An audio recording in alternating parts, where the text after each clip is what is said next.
Memang udah takdirnya ya guys, kalau reaksi hewan suka nggak terduga. Niat kita nggak mau ngapa-ngapain, tapi mungkin aja hewannya tiba-tiba nyerang. Sama halnya sesama manusia, yang belum saling kenal, pasti ada bawaan saling curiga. Makanya guys, bukan cuma antar manusia aja yang perlu chemistry, sama semua makhluk hidup juga wajib, termasuk ke hewan. Bahkan kalau chemistry udah timbul, hewan berbisa juga aman-aman aja kok. By the way, kamu tahu nggak sih bedanya bisa sama racun? Loh, emang beda ya? Ya iya dong, kalau nggak beda ngapain kita tanyain? Kalau bisa identik dengan ular, bisa ular. Kalau racun, dia bisa artinya macam-macam nih. Racun yang dibuat oleh manusia secara harfiah atau letterlek. Ada juga racun misalnya dalam sebuah hubungan rumah tangga. Racun dalam bisnis, racun dalam hubungan pertemanan gitu. Jadi racun lebih luas. Secara letterlock bisa, secara metafor bisa, kalau bisa hanya ular. Menurut aku kalau bisa itu lebih condong ke hewan ya, karena memang misalkan salah satu contoh adalah ular berbisa. Jadi kalau dibilang racun mungkin lebih ke makanan. Misalkan hati-hati ya makanan ini beracun, hati-hati ya vitamin ini mengandung racun bla bla bla dan yang lain-lain. Tapi kalau bisa lebih ke hewan. Bisa itu berarti sesuatu yang bisa membuat negatif atau positif. Bisa membunuh atau bisa juga menjadikan sebuah obat. Contohnya ular. Ular itu bukan beracun tapi berbisa. Karena bisa ular itu bisa juga dimanfaatkan sebagai obat. Tapi kalau yang namanya racun pasti meracuni. Kalau racun itu jangankan bentuk benda ya. Cinta aja kalau udah jadi racun bisa meracuni hati kita.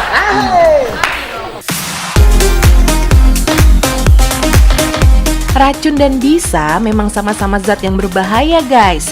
Perbedaannya dilihat dari proses masuknya ke tubuh manusia, hewan, atau tumbuhan. Bisa masuk ke dalam tubuh makhluk hidup melalui gigitan atau sengatan. Tapi nggak semua gigitan dan sengatan hewan mengeluarkan bisa ya guys. Karena untuk memproduksi bisa, hewan butuh energi yang besar.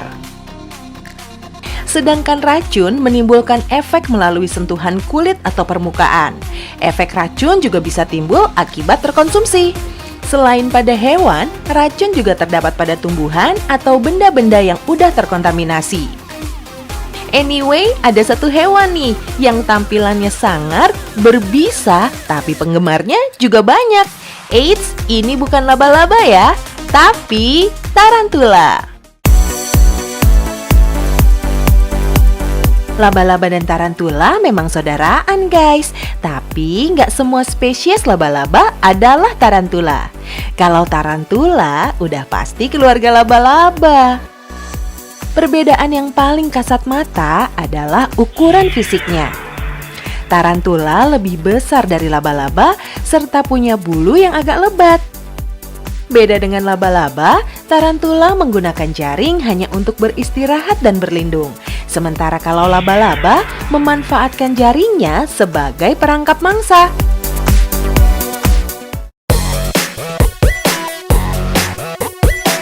Di balik tampilannya yang sangar, hewan berkaki 10 ini udah jadi peliharaan eksotik sejak tahun 2009.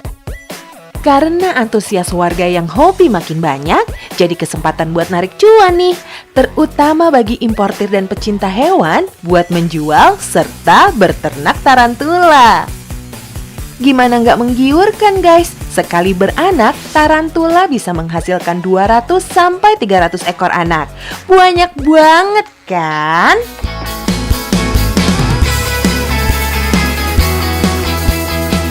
Soal harga, mulai dari puluhan, ratusan, bahkan ada yang sampai jutaan rupiah, tergantung ukuran, umur, dan jenis kelaminnya. Spesies yang diimpor dan yang diternak juga makin beragam. Salah satu alasan pecinta hewan memelihara tarantula karena warnanya yang memberi kesan indah. Indah tapi menyeramkan. Kok agak-agak gimana gitu ya? Dari tampilannya yang sangar plus warnanya yang eye-catching, akhirnya tarantula masuk predikat sebagai hewan koleksi. That's right guys, koleksi. Kamu tahu nggak sih, Sampai saat ini udah ditemukan lebih dari 950 spesies tarantula di seluruh dunia. 40 di antaranya adalah spesies asli Indonesia. Populasinya menyebar di Pulau Jawa, Sumatera, Kalimantan, Papua, dan beberapa pulau kecil lainnya. Kalau soal usia, yang betina sama yang jantan memang beda jauh guys. Tarantula betina dapat hidup 15 sampai 20 tahun. Tapi kalau di habitat aslinya, tarantula betina bisa hidup sampai 40 tahun. Sedangkan yang jantan hidupnya cuma 3 sampai 5 tahun aja dalam pemeliharaan manusia.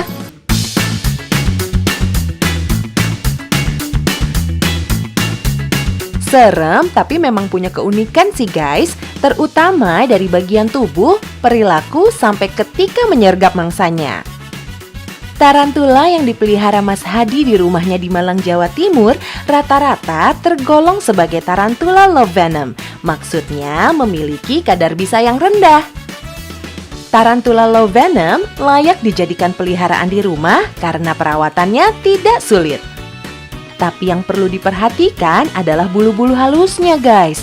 Karena kalau terkena mata bisa menimbulkan iritasi bahkan kebutaan. So, hati-hati yes, jangan membuat tarantula kaget. Karena jika merasa terancam, tarantula bisa menendangkan kaki untuk merontokkan bulu halusnya. Sebenarnya sih tarantula cenderung pasif, jadi nggak banyak bergerak.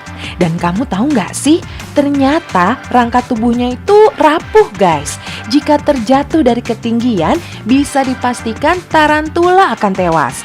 Makanya secara berkala, tarantula akan berganti kulit atau molting.